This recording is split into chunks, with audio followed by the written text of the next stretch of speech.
ਤੁਹਾਨੂੰ ਅਪਡੇਟ ਕਰ ਰਹੇ ਹਾਂ ਅਲੀਪੁਰ ਚੱਠਾ ਦੇ ਰੇਲਵੇ ਸਟੇਸ਼ਨ ਤੇ ਸਹੂਲਤ ਦੀ ਕਮੀ ਮੁਸਾਫਰਾਂ ਨੂੰ ਸ਼ਦੀਦ ਪਰੇਸ਼ਾਨੀ ਦਾ ਸਾਹਮਣਾ। ਮੁਸਾਫਰਾਂ ਦਾ ਕਹਿਣਾ ਹੈ ਕਿ ਗੰਦਗੀ ਦੀ ਵਜ੍ਹਾ ਤੋਂ ਪਲੇਟਫਾਰਮ ਤੇ ਖਲੋਣਾ ਮੁਸ਼ਕਲ ਹੋ ਜਾਂਦਾ ਹੈ। ਮਸੀਂ ਜਾਣਿਆ ਨਵੀਦ ਅਹਿਮਦ ਬੱਟ ਦੇ ਕੋਲੋਂ।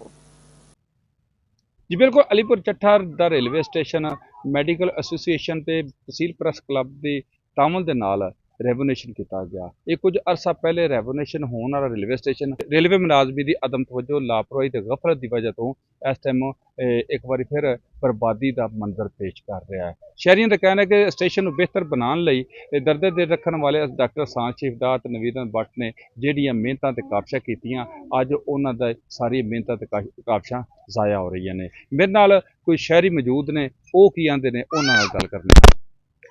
जी भट्ट साहब तकरीबन एक साल पहले दे अरसे दे विच 50 ਲੱਖ रुपये तो उत्ते जिहड़ा वे डॉक्टर सांझ शरीफ और उन्हां दी तंजीम या प्रेस क्लब ने मिल के जिहड़ा वे ना अपने अलीपुर वाले स्टेशन दे उत्ते जिहड़ा वे ना इन्वेस्टमेंट कीती अखराजात करके हैवी किस्म दे इहनूं पुरानी जिहड़ी अज तो 50 साल पहले जिहड़ा रेलवे स्टेशन जिवें है सी ਉਹਦੇ मुताबिक जिहड़ा वे ना ਇਹ बिल्डिंग नूं तैयार कीता।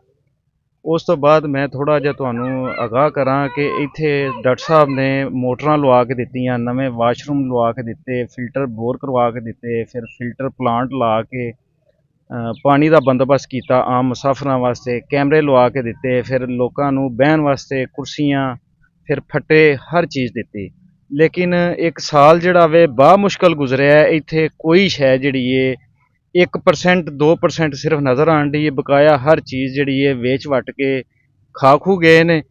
अमला जड़ा वे एडा को नलैक तरीन अमला है जड़ा गौरमेंट का नुकसान तो चलो करते सो करते ने पे, जेडे अलीपुर की आवाम ने मिल बांट के पैसे ला के आवाम वास्ते सहूलत इत्थे मुयसर की सी, उन्होंने वो भी जीरो जी है इस टाइम कर दी है। तो मैं जड़ा वे मजीद आखना चाहवागा कि इत्थे रेलवे स्टेशन के उपर जो चोर डकैत जुआ लुडो वाले जुआ ताश वाले जुआ जो नशई पौडरिया इत्थे जड़ा वे सारी रात सारा दिन जड़ा वे फिरदा रहिंदा वे, कोई बंदा जड़ा वे उन्हें पुछण वाला कोई नहीं। और मैं आला अहकाम नूं जड़ा वे रिक्वेस्ट करांगा कि अलीपुर स्टेशन जड़ा वे ओहदे ते तवज्जो दित्ती जावे।